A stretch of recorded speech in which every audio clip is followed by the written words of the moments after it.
Okay, what is poppin', everyone?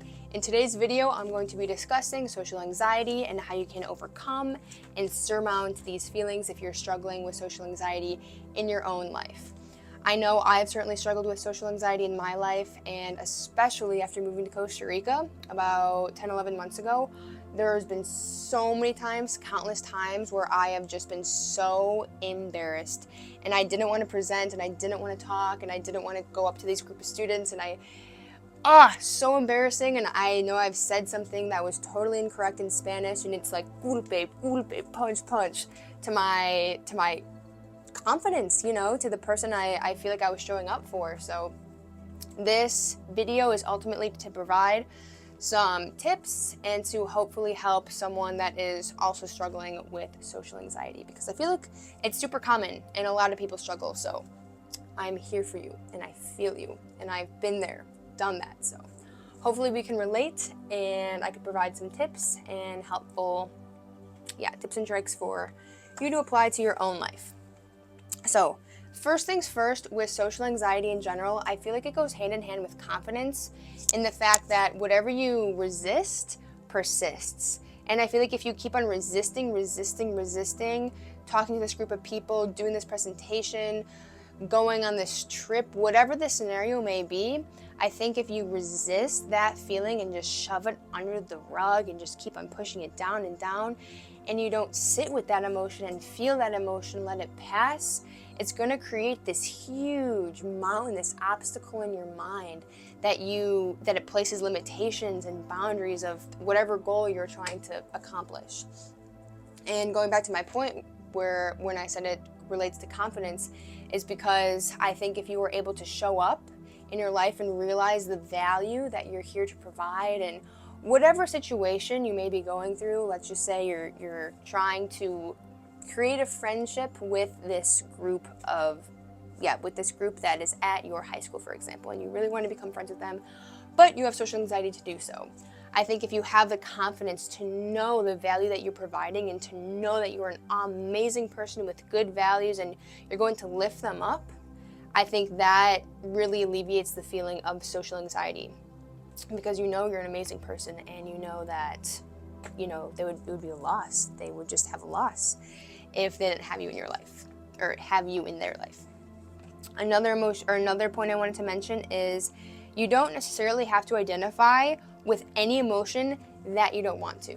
So let me break it down. So let's say in the past, if you were to label yourself as someone who was antisocial, someone who was more conserved, someone who was timid, didn't really like to go out, talk to people.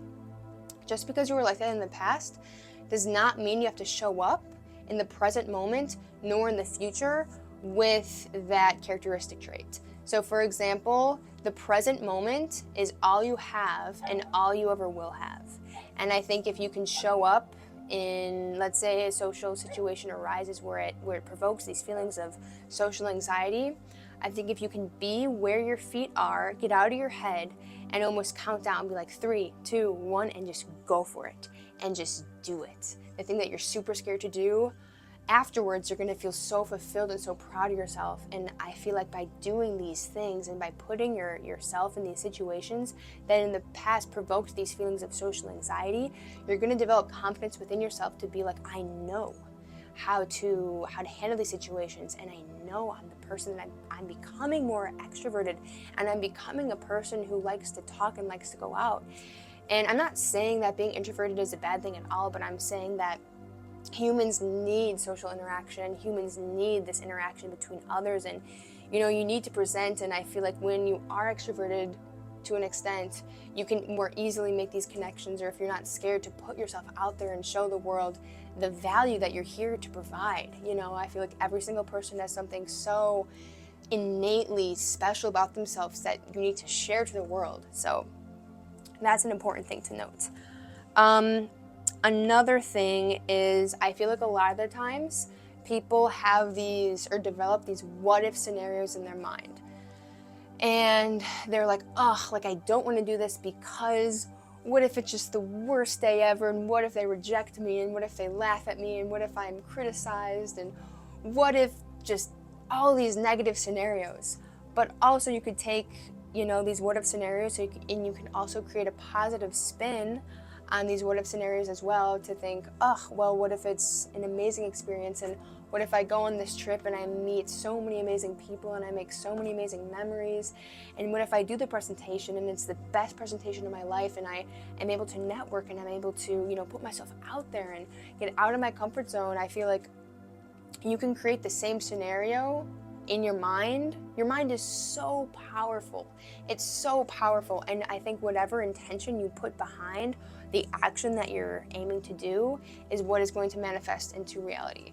So if you're able to put yourself in the present moment and think, okay, I'm about to do, whatever action, whatever activity that is provoking a social anxiety. It's a social anxiety provoking situation. And in the past, I was super scared to do so, but I'm going to be in the present moment, be where my feet are, get out of my head and into my body, into the present moment, and I'm going to do it. And you put a positive intention behind that action. I think that is what ultimately will manifest into reality. And I think actions are way more tangible and way more relevant in our lives than what our mind makes up. Our mind is so powerful, and it can create all of these perceptions, misconceptions also on what is actually going on. But if you can get out of your mind, that is truly the best thing you can do. The last point I have written down here is that everyone is so involved in their own life. Meaning that I feel like in social situations, a lot of the times people are thinking, oh, well, I don't want to go up and talk to them because I'm scared of how I'm perceived, and I'm scared of their opinions of me and all of these things. But I feel like at the gym is a prime example where I sometimes feel social anxiety because I'm like, oh, well, I don't want to do that machine because I'm super scared and I don't exactly know how to do it, and I'm scared guys are going to look at me and be like, loser, doesn't know how to work out, But I feel like so many people are just so caught up in their own mind, thinking the same thing of, I don't know how I'm going to be perceived by other people. But everyone's thinking that. Everyone's thinking the same thing. So nobody is obsessed with you in your own life as much as you are, in the most humble way possible. Nobody really cares if you go do a workout machine, or no one really cares how your hair looks, and no one really cares. And that's not to say do whatever because I'm saying people do care about you, obviously, but you're your biggest critique or criticism. No, what is the quote? Yeah, you're your biggest critique. I had that. So no one is so nitpicking your life as you are, and just feel free to do what you want and say what you want, and to have limits. But yeah, I feel like majority of the time you are going to be your worst critic at the end of the day. Nobody is looking at you or involved in your life as much as you are. So take that how you will. I hope I was hitting the point that I was trying to make there. Let's see. I have a few notes written down, so that's why I keep on looking down at the screen. I guess the last thing I wanted to mention is just never dwell, never overthink. If you want to do something, just do it and put yourself out there. You bring so much value to the world, and people, I feel like the things you're passionate about and the things you want to talk about and want to share with others, you bring so much light and value. And just by having these conversations and putting yourself out of your comfort zone, that is how you shine, and that's how you're going to grow confidence over time, and ultimately is how you're going to, limit these feelings of social anxiety. So hopefully, I know this is kind of a shorter video, but I hope some of these points were relatable and at least someone could take something from this video, I hope. But thank you so much, and if anyone has any recommendations for what I could talk about in the next video, comment below. But thank you so much for tuning in, and I will see you in the next video. Peace.